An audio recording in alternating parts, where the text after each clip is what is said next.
Okay, thanks for having me. I'm James Fogarty from the Allen School.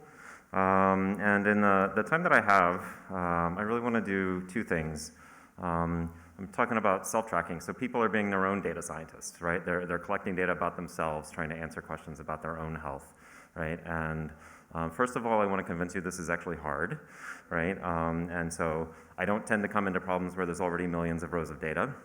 I come into problems where people are struggling to get data, or they have data but they can't get any value from it.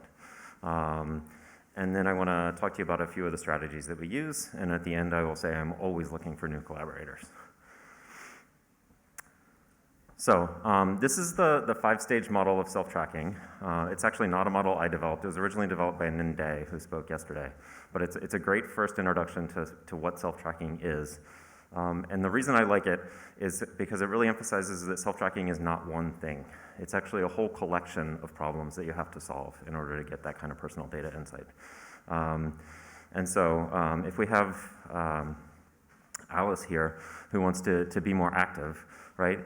She doesn't just like get data. She has to make a whole plan for how she's going to get data, right? And so is she going to buy a dedicated fitness band? Is she going to use the sensing capabilities built into her phone?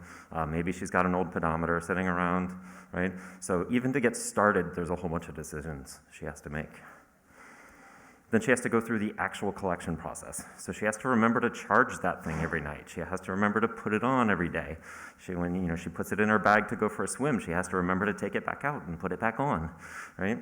And then in addition, she's actually going to keep a paper notebook that she has to remember to sit down every night and write down how she spent that day and try to get some ideas what's relating to her activity goals. Integration is then the process of connecting the different kinds of data that their person has available to them. So that fitness band might sort of automatically produce these nice charts of her step activity, right? But then she's got to manually look back and forth between that and her paper notebook to try to decide what it actually means. Reflection is then finding those patterns, finding those insights in her data, and what does it actually mean for her?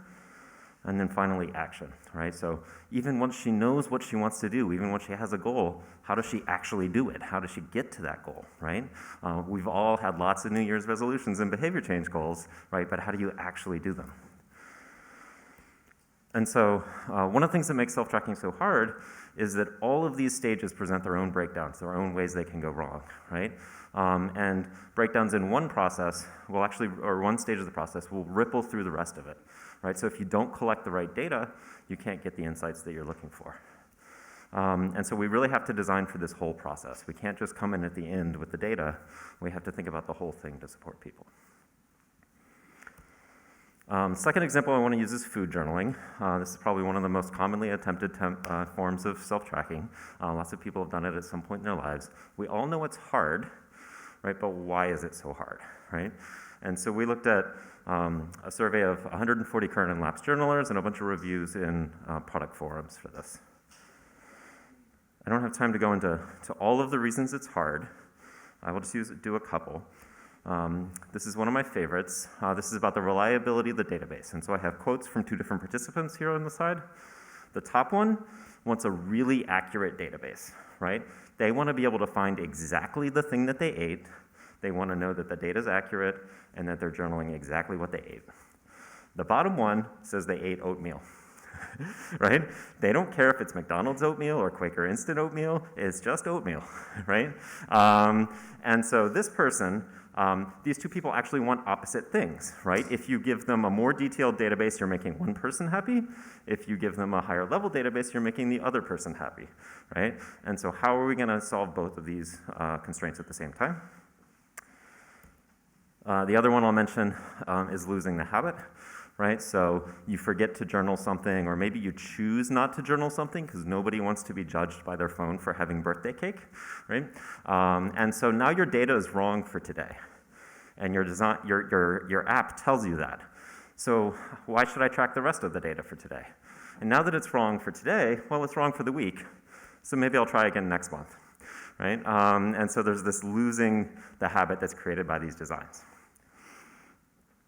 Okay, so that's what makes it hard. Here's what makes it harmful, right? And so a nudge is a design feature that promotes a certain behavior, right? Usually a positive one. And here's 3 quotes from different people. The first one saying that they've really found it too hard to enter healthy food into their food journal.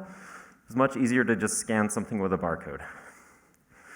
Here's somebody saying that it's easier if you just copy and paste the data and eat the same things over and over, and that it's harder to go out with friends when you're food journaling, right? So none of these people started journaling with the goal of reducing variety in their diet or eating more processed foods, right?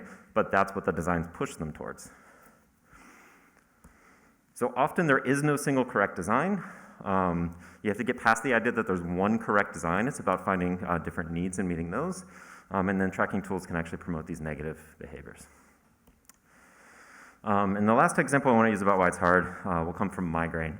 Migraine is a really interesting problem because you can build entire applications around tracking diet, menstruation, sleep, stress, or the environmental factors, but all of these contribute to migraine, right? And so a person trying to understand their own migraine is trying to understand all of these things, right?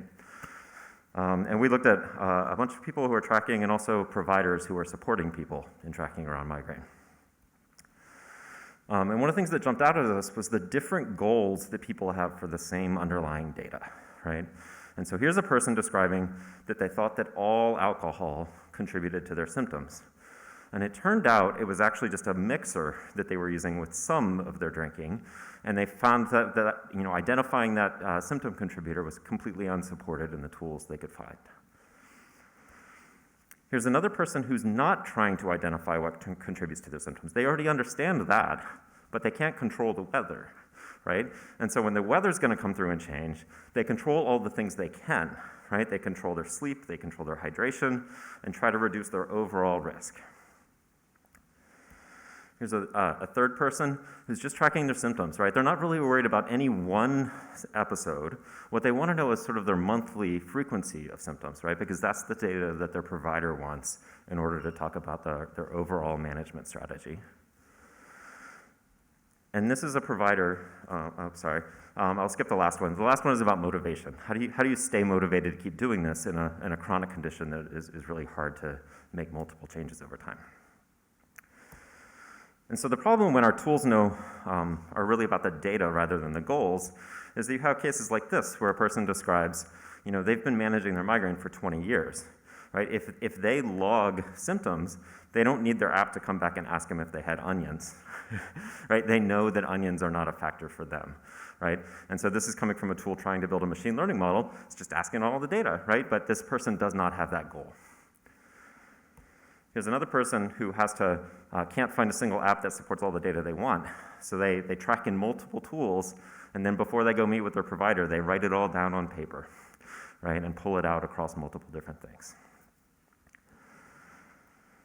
Our tools right now, they often know what we're tracking, but they don't know why we're tracking, right? And so they foreground the data, not the goals, and then they can't really support those goals because they don't even know what they are. Okay, so some of the strategies we're taking to these kinds of problems. One is designing for capture rather than measurement. Not everything has to be quantitative. You can just take a picture of your salad. And when you look at it, you're like, I had a salad, right? And when you look at those other pictures, you're like, I'm having too much pizza at seminar every week, right? And I don't need a calorie breakdown in order to think about that. And so we've also done this with collaboration with providers, and we have a bunch of interesting stories that come out of that.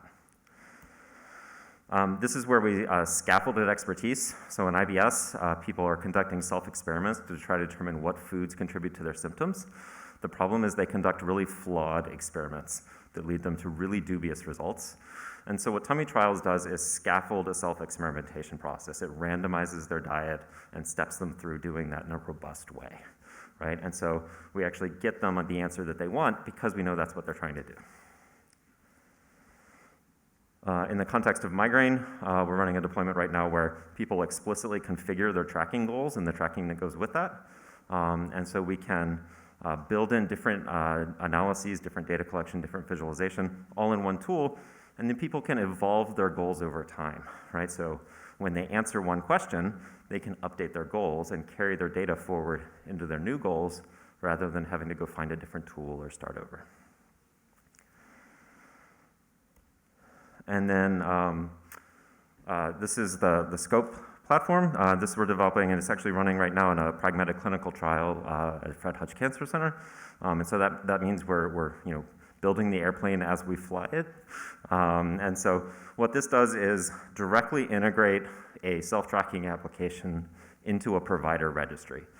And so the registry that the providers are using to track their population of patients, the patients are then using this application that includes behavioral activation and tracking around that.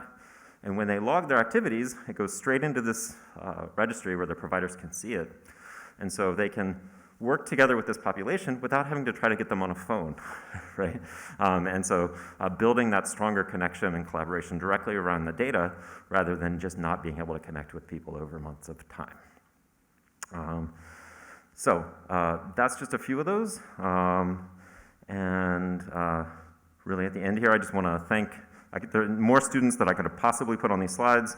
I want to thank some of my strongest HCI collaborators, Gary Shea in the back, Julie Keats and Sean Munson, our clinical collaborators, and I've put a little picture that might be you on here, because in doing this kind of work, I really do try to think about what the design of these tools are across various different clinical contexts, and so we're definitely always looking for more collaborators in that sense.